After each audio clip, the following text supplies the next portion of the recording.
I'm the Ultimate Theorist, and this is the secret brilliance of Danganronpa V3's ending.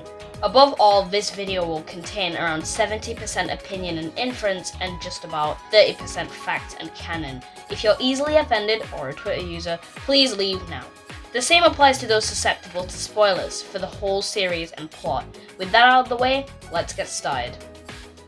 Now, in order to determine the true reasoning behind Kidaka's plot decisions, we need to reevaluate the plot of the entire series and the tropes that follow it. Danganronpa, following the footsteps of its predecessor, the Distrust Beta, and from this viewpoint, it's easy enough to write off our biggest trope to play with as the juxtaposition dynamic. Now, a juxtaposition by dictionary definition would be two opposing forces, much like our series protagonist and series antagonist. Juxtapositions work like foils of each other and build up from there.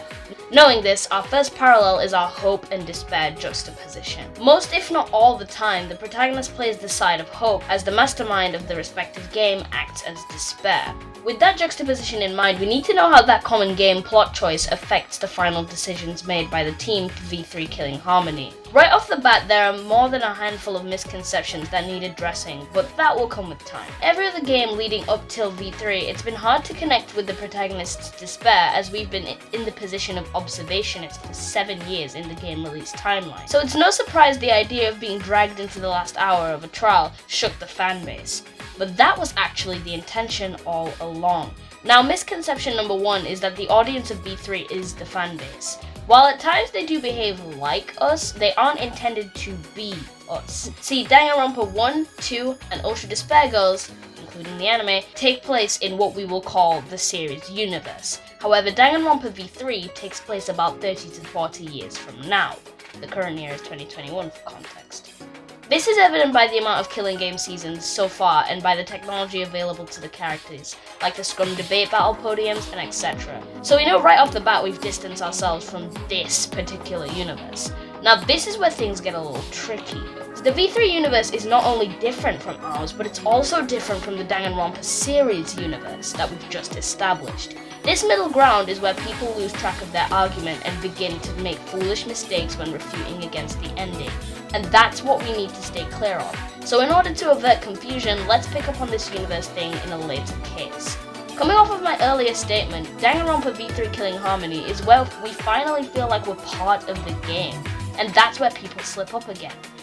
We aren't supposed to be drawn towards the audience, we're supposed to feel Shuichi's despair. See, Shuichi, before the events of V3, was as much a Danganronpa fan as the rest of us, and the next person over, and so decided to opt in to join a real killing game 52 seasons in. Now this is a guy just like us superfans that wanted in on the next installment only to be used as a vessel for a fake persona drilled into his mind by some producers simply because they wanted more killing game entertainment.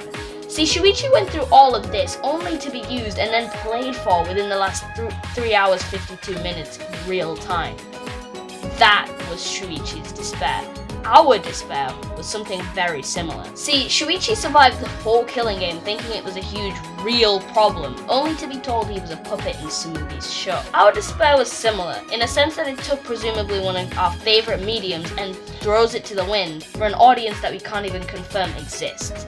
That is us finally being allowed to feel the despair of the protagonist, rather than sitting on the sidelines and getting our happy ending. If you felt detached in the last games, that was totally within reason. But these games were like world-building exercises, and Kidaka took the controllers out of our hands for this one, for a final send-off and presumably the end of the series. My conclusion to the main points is that stop comparing yourself to the audience, as Kidaka confirmed canonically that we have no relation to them. 2. We were intended to feel Shuichi's despair as a completion of the hope and despair juxtaposition. 3. This ending was not intended to end the game it was in, it was written to send off the series. 4. This ending is left up to you to interpret, and so with that, everything in this video is just heavy speculation. And with that, I rest my case. Thank you so much for watching. You may already know me from my main gaming channel, however, if not, make sure to check that out too. Peace.